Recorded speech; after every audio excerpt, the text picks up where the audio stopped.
Welcome to our masterclass regarding the Yorker. With me is Nasser Hussain, the former England captain and batsman. Nasser, define the Yorker for me. Well, a Yorker, Bish, is basically a ball that lands somewhere near this white line called the popping crease. It is where the batter stands. Generally, that's where they straddle that white line. And what the bowlers try to do is come in and get it as close to that line, as close to the bottom of your bat as they can.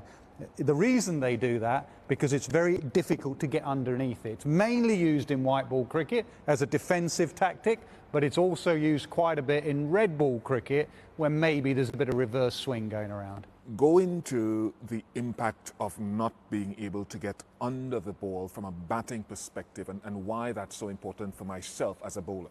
Well, batsmen, when batting in test match cricket, the length ball out there becomes a danger ball because it moves around.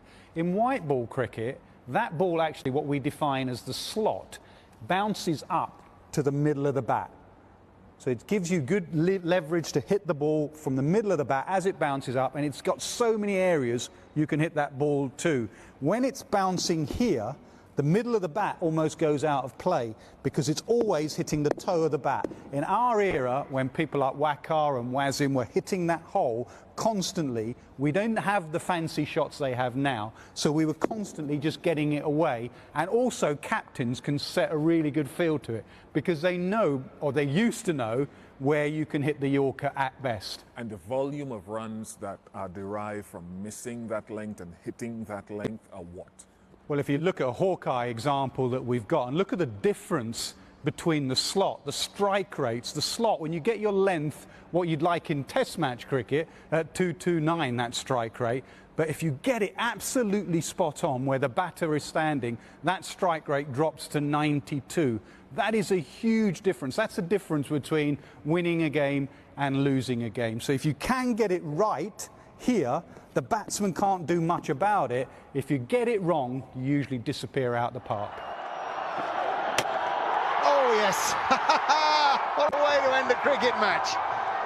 Perfect Yorkers at searing pace. Bang bang goes Bumrah. What about as a bowler, Bish? How difficult is it to hit this line consistently, and when do you go for that delivery? That's a good question. We've got a couple of balls down here. I'll just use one of these. First of all, your grip, whether you, Nasser, as a bowler, want to try to execute the Yorker with a seam-up positions. A lot of bowlers now are holding it cross-seam to get better traction on it. And I think the first thing, we hear a number of bowlers like Lassit Malinga practicing bowling at a shoe which would have been placed where your feet would be straddling that line, or other bowlers would aim at the crease line. Some would aim, Nasser, at the base of a stump or halfway up the stump. But you must know and practice where you're releasing the ball to have some feel in order to know where do I release this. Very, very important. Would you drop your arm at all? You mentioned Malinga there. I played with Darren Gough, who was a brilliant Yorker bowler. Is that helpful, that sort of slightly more slingy action? It could be, because the margins for error for someone like a Lassit Malinga would be less. It would be sort of a flat trajectory going down, whereas you've still got great guys who would deliver it from high and create a steeper angle. But again, it's something that has to be practiced assiduously, because not many folks can bowl it consistently. And the reason it has to be practiced, and those margin of errors you mention, is because if you get it wrong, then nowadays the modern player has these funky shots where they can hit you 360, so they can get out in front. So if you think of a ball coming to land here, someone like a Butler or De Villiers immediately, I think Dilshan started it with the Dill scoop, they get it before it bounces. Now you think that's going to hit you straight in the head. I would not recommend this shot without a helmet on, and it flies over there. So you put a man back there and they do that, and then they go back in their crease, so a ball that was landing there, you now can get under and hit. Then they go this way, they go that way. They've got so many shots. And that's why, if I can borrow the ball, that's why the game has changed. Right? In my day, sorry to talk about my day, but that used to be your Yorker box. With that margin of error you talked about, that was your mark. Whoa, stop. Okay. So nowadays, because of the change in regulations, anything down the leg side is a wide. So these deliveries come in. Right? Because now batsmen are going back in their crease, these deliveries are now length.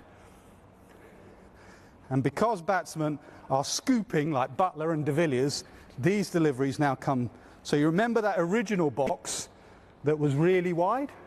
That box now, you have to hit that.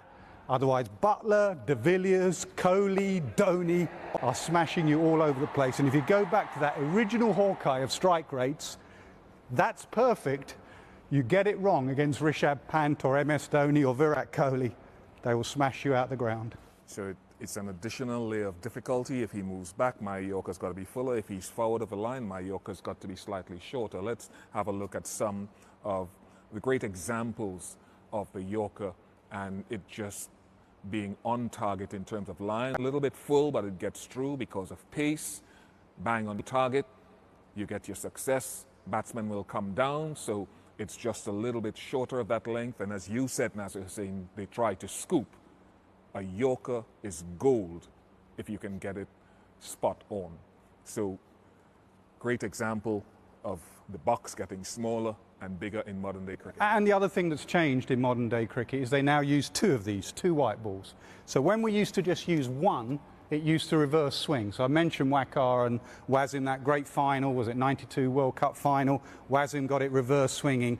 That gives you just that bit of movement. And that ball at 90 mile an hour is swinging. It is so difficult to play these funky shots because by the time you go down, the ball has cramped you or moved away. With two white balls, it doesn't quite do as much at the end. So those examples you showed of Bumrah and everyone else, they are absolutely spot on. A world-class Yorker bowler will get into any white ball side just for nailing his Yorkers.